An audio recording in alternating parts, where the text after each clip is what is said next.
This park is actually a campus of motorcycle and motorcycle culture. It was supposed to be a place of leisure in my life. And then I happened to see this building. I'm going to put it right here so I can combine work and rest.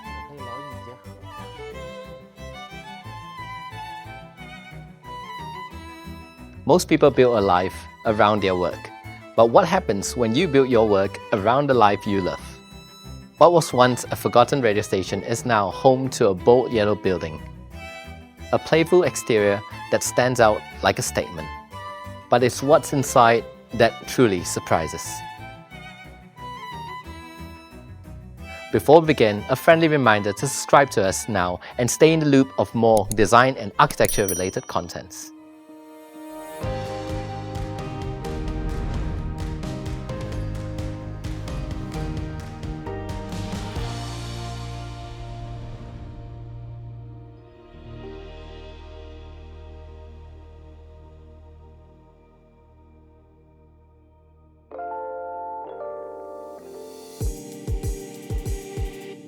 The entrance is both simple yet striking. A timber-clad reception that echoes the rustic industrial soul of the space greets you. With a statement-like setting and artistic tone, the white walls give way to a darker interior, one that invites exploration. In contrast, pops of red lighting fixtures add personality and playfulness to the architecture. A private office sits right next to the reception. This space basically has two functions.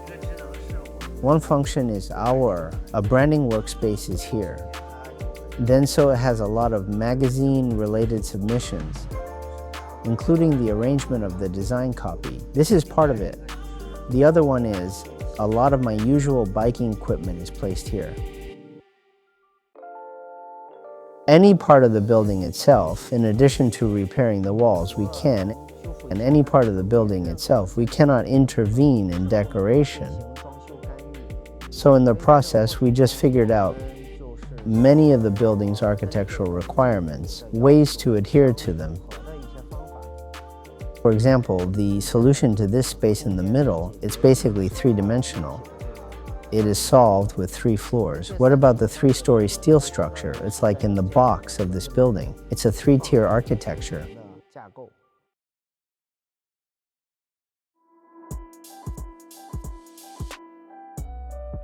Past a sliding screen, the space opens up into an intimate lounge.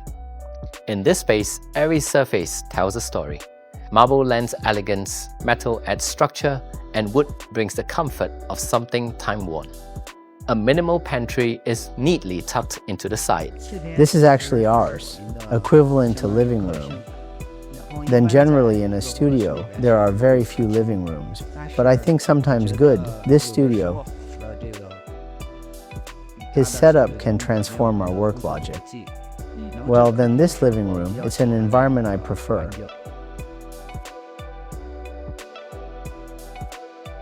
The rest of the ground floor unfolds as a series of shared spaces designed to encourage social interaction. At its heart, an open double-volume area anchors the layout. Flooded with natural light and dotted generously with greenery, it feels less like a workspace and more like a stylish cafe. Everything here is intentionally flexible. On most days, it's a social space. But when needed, it effortlessly transforms into an event space. This building with nature formed a good indoor light and shadow relationship. In this relationship, I myself, towards this building, the subject's relationship with natural relationships should be respected.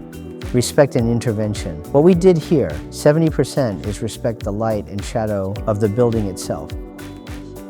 Then 30% is for our function to be interspersed with this design inside. So this is a means of design.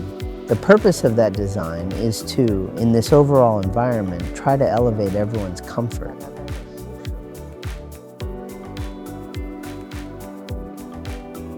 Myself, from my perspective, I prefer the industrial period. The things used during rapid development heavy metal objects that are more function driven. So I choose a lot instead of decorations and doors. Civilian secondhand objects. I use a lot of industrial secondhand objects. It was actually originally used in an industrial environment, some products with specific function.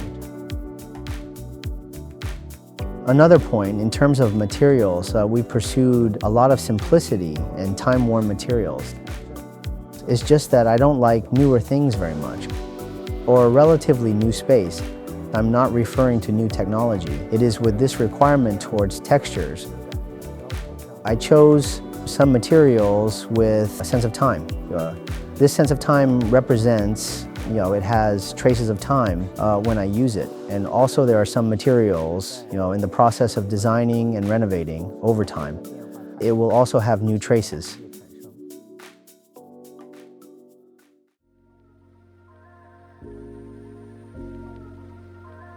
Tucked neatly into a corner, a spiral staircase makes smart use of the compact space. Overlooking the double volume space, full-length windows allow daylight to stream in. The space feels connected, yet calm. A place to think, to design, and to reflect. Where the ground floor embraces warmth and texture, the private office turns to light and white surfaces. A modest tea space sets room for clarity. Here we've created a tatami room with a yukimi door, and you can see a sunken kotatsu table in this area.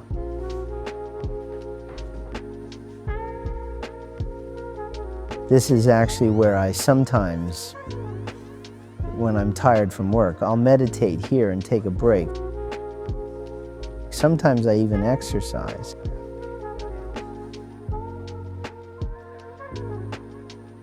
A small meditation room sits next to the office with a unique feature of statement tube lights. Lined with full-length windows overlooking the entrance, this creates a spatial connection between different spaces. Above the private office, the third floor reveals itself as an open workspace, bright, spacious, and fluid. The zoning of traditional offices, it is a relatively traditional office setting set within specific rules. But for me, based on our studio, the staff and I included, the most important thing is my own work, getting used to it and completely reset the rules. Because I think rules serve people, but at the same time, we also set the rules. So by knowing myself well, it's about setting rules for yourself, based on our work habits. These years, from my 20s to the present, what does the word original mean to me? Number one, I think at first is to create, but at a later point, I think creation is a false proposition. Because creation is the world, nature is the universe. Creators are just innovating and discovering. This designer didn't just build a space to work, he shaped a way to live. Every level, every room is designed with intention, blurring the lines between leisure, lifestyle, and creative output. It's a reminder that good design isn't just seen, it's felt in the spaces we move through and the choices we make to shape them around what matters most. If you enjoyed this episode and you want to learn more about interior design and architecture related contents, please click on the subscribe button to stay tuned for more compelling design episodes. My name is Alex Lee and I am from Design Seeds. Thank you for watching. I'll see you guys next week.